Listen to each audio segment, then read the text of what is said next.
Excited to have a chat with Mark Smith again. I spoke with Mark on air a bit over a year ago, I reckon, regarding the story of his grandparents who met Adelaide people who met in Alice Springs and became guardians of Indigenous boys who they brought to Adelaide and housed and educated them in St Francis House, which is part of Glanville Hall, the former home of Sir John Hart. Big name around the port. You've heard of Hart's Mill, Hart Street.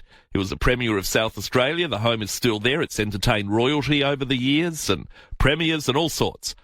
But I said earlier too, there's so many ways to get into this, and I can't pick the best way. Is it a love story between two people from the 1940s? Is it the Indigenous side of it? Is it the part evolution of Glanville Hall into a care facility for Indigenous kids from the middle of Australia?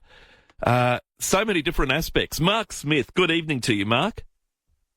Thank you. Good to be with you. Good to speak with you again. So this has progressed because at the time I recall I read the story, I think in the Weekend Australian way back then, about 15 or so, 18 months ago, and had you on. But now it's moved on to Finding Miss Almond, the movie. Tell us about it. Yeah, it's been a very busy time since we last spoke, Matthew, and you summarised a lot of the history in the introduction. And one thing we thought to do was to put together a little documentary, which we put on YouTube a couple of months ago, called Glanville Hall, A House of Hope and Glory. And it takes people through John Hart's time and the building of the home, then its iteration as Glanville Hall under Percy and Isabel Smith and the Aboriginal boys. But we had an overwhelmingly positive response with over 10,000 views of that documentary. And in March of this year, we got a big spike in viewers because David Pemberthy, FiveAA's very own David Pemberthy, wrote a very beautiful follow-up article in the Weekend Australian magazine that had a beautiful cover picture of my grandparents with the title Love Story, and it really shared the story with the nation. And thanks to David, we've got a big studio talking to us now. How about that? All right, let's start with the love story. So your grandmother is in Alice Springs from Adelaide to visit a boyfriend who was serving in the army and based there. And she meets a man called Percy Smith, who was the local priest, a pastor up there, and slowly falls in love. Yeah, she was an Anglican, so she went to the Anglican church and she went up the old wooden steps, and there he was standing there. And it was the start of a beautiful romance. Not that it's happened straight away, they started writing to each other, and she had to untangle herself from her other relationship. But she left Adelaide and went back to Alice Springs to marry him, and it was right at the time of World War II and after the bombing of Darwin, so her parents were quite cautious about that, and it was quite a bold thing to do. But he'd already started caring for Aboriginal children over the previous 10 years, and it was basically the day after she had her wedding, she started working in the hospital there and caring for the children as a surrogate mother. Amazing. And this is called the Bungalow, the hostel there, yeah? It was called the Bungalow, and it's the location of the old telegraph station, which is still there. That's right. One of the kids, several went on to be big achievers, but one was Charles Perkins. Yeah, Charlie Perkins was one of the first 6 boys, and one of the ones who was very close to my grandparents. And he was born at the Bungalow, and his mother asked if Percy Smith would take him and his brother into her care. And this was really the start of an idea of what future are there for these children beyond Alice Springs and getting them to the big city of Adelaide. And how do you do that? How do you finance it? And where would you go? And this was the experiment, really, a social experiment, which was St Francis House. And from the opportunities those children got, of the 66 boys, there's some great success stories of PhDs and soccer players leading the civil rights movement in this country. Yeah. Amazing. The movie focuses on your grandmother, who was Almond. That was the maiden name, so thus the title, Finding Miss Almond. Yeah, it's the story of her finding herself as a person and finding her purpose in life, but also a person finding her. So it's a story of her finding herself and defining her life as one of service to others, really, and that was who she was and the woman I knew as a child. Yeah.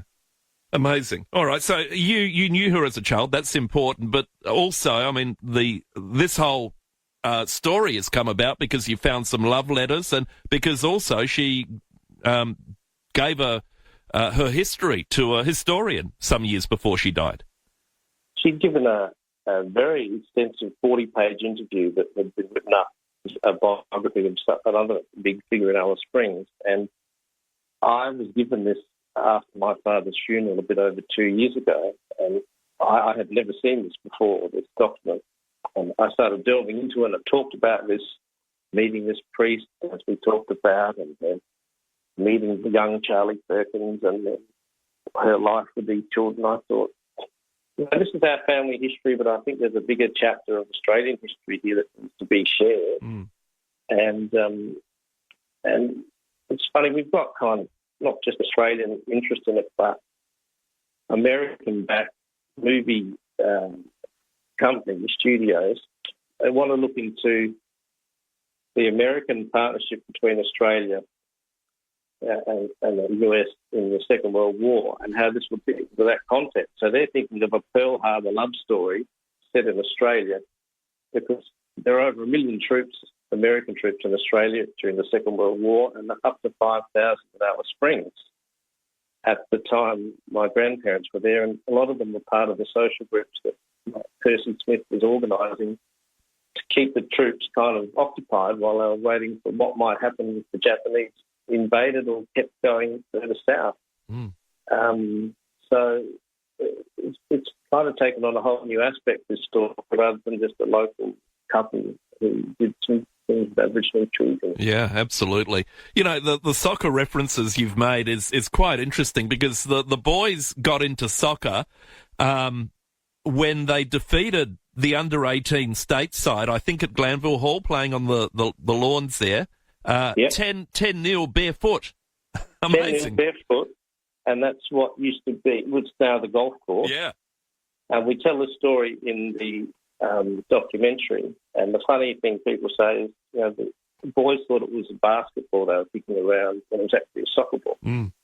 And from that, you had, you know, John Moriarty being the first player selected to play for Australia and representing the state 17 times, and him and Charlie Perkins and Gordon Briscoe trialling with big teams in the UK and the Premier League, like Everton and Man U, I think. But the important thing about them going to the UK was they saw how bad it was back here for Aboriginal people. You know, they could walk into a shop or down the street and there were restrictions on their movement. Yeah,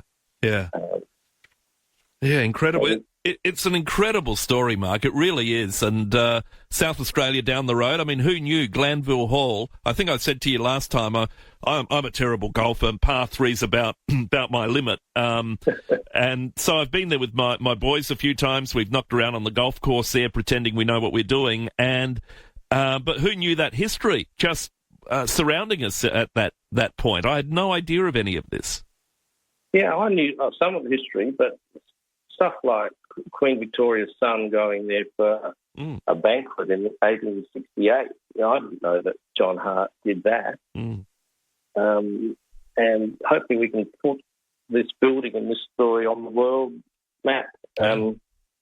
Because this is really thanks to David Pemberthy and a lot of others in the media like yourself have really got the story out there, and the right people are talking to us now. Yeah, absolutely. Well, I would imagine John Hart would have been Premier around that time for the house to be used in that manner. Oh, yeah, maybe a little bit earlier, but he certainly was a big wheel at the time. Yeah. And his son actually was the first president of the Port Adelaide Football Club. Oh, is that right? Yeah. So And I think they had meetings and games there too. They did. That's right. I knew that about Glanville Hall, but not the rest of it. That's amazing. Jenny has called through at Allenby Gardens, says her mum worked with Indigenous Australians at this time. Jenny, hello. Oh, hi, Matthew. How are you? I'm well, thank you. Mark might be too young, but my mum, well, the Aboriginals voted her. She got on AM in the 80s, but what happened was she was working with the Aboriginal. She knew Charlie Perkins very well, and I was just saying that Louise Donahue did the eulogy at her funeral. Wow. And do you know that, it was filled with beautiful Aboriginal people. I wondered if Mark was aware of her. What's the surname? What was the surname? Marjorie Angus, Angas. Marjorie, they all called her Marjorie or Marge. Marge Angus. Okay. I'm not, I'm afraid. Where did she work with Aboriginal people? Yes, I used to go on a lot of trips with her in the school holidays. We used to go to the missions. You know, I knew all the Aborigines at Port Macleay and the one in up north there. Port Pierce or Candice, places like that. Did she go there? Port Pierce? Yes, and she did go to places like Darwin and Alice Springs. I didn't go to those places with her because she usually went with politicians and, people she worked with. But they absolutely adored her. And when she retired, she used to go up to the jail every week to try and get some of those poor men who were in jail and they were innocent. And she was just determined. She did get a few off because she said it was so unfair how they were, jailed for things that they didn't do. Look, seriously, I think she loved them better than she loved white people. She really did. She did. And when they gave her the AM, because I said to her, well, who voted for you? She said, well, I didn't know. Apparently all the people she was working for, like Aboriginal people. Yeah, so they nominated her and that's that. Well, thank you, Jenny. That's very interesting. So, Mark, I suppose at the time, no different to now, there are people who care all the way through. There's lots of people who care, and it's important that the people who try to help them recognise. And with Jenny's story, the Aboriginal people are nominating her for Orders of Australia, and Lois O'Donoghue speaking at her funeral, that speaks volumes for the type of work that Jenny's family has done. Yeah. And that's why I want to share Isabel's story, really to open our eyes to the brutal fractures that we have to navigate when people grow up between two cultures. Absolutely. Because the bungalow was a place between tribal Aboriginal life and white society, and it was a no man's land. Yeah. And these children needed a way out. Yeah. But, So, how long before the film is out?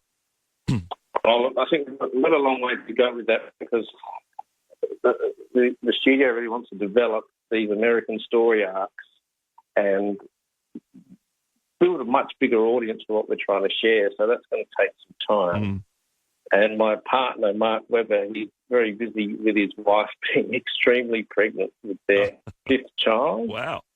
And he just launched the YouTube channel last week. So I'd encourage you to check that out. Yeah. But we've got to get all these ducks lined up. SA Film Corps, we've opened a dialogue with them, and hopefully they might help us with some of the script development work too, and we can get some more local writers helping me to develop the screenplay. But this thing's kind of just grown and grown beyond what I initially thought of a little over a year and a bit ago. So amazing. I look forward to following the story with interest, Mark, and happy to give it public. I mean, look, if anything else, you're telling a great South Australian story in itself, and that's worthy of every success. So thank you for your time today. Hope we hear more positive news about it soon. And at the moment, as you said, there is a documentary. Was it 26 minutes or so on YouTube that people can have a look at about the basis of this anyway. Yeah, please look at that. And we're on a great journey here. Thank you for being part of that, Matthew, and FiveAA, and letting me share my story. No, it's fantastic. Good on you, Mark. All the best, and I'm sure we'll speak again. Good night. Take care. Thank you. You too. Mark Smith, founder of Live Heart Productions, and the documentary film that is, well, you'll find it on YouTube if you just Google Glanville Hall or Glanville Hall, a House of Hope and Glory is what it's called on YouTube. Glanville Hall, Google that, you'll find it on YouTube and have a look. What an amazing story. So this Adelaide couple, Isabel was from Walkerville. I'm not sure where Cecil came from, but in Adelaide. But Adelaide boy, and he was up there in Alice Springs. She's gone up to visit the then boyfriend and met Cecil and started riding and fell in love. How about that? And then brought kids down to educate them. Their mothers wanted them to have a better life than just staying in Alice Springs. And they included people like Charlie Perkins. Incredible story. And Glanville Hall.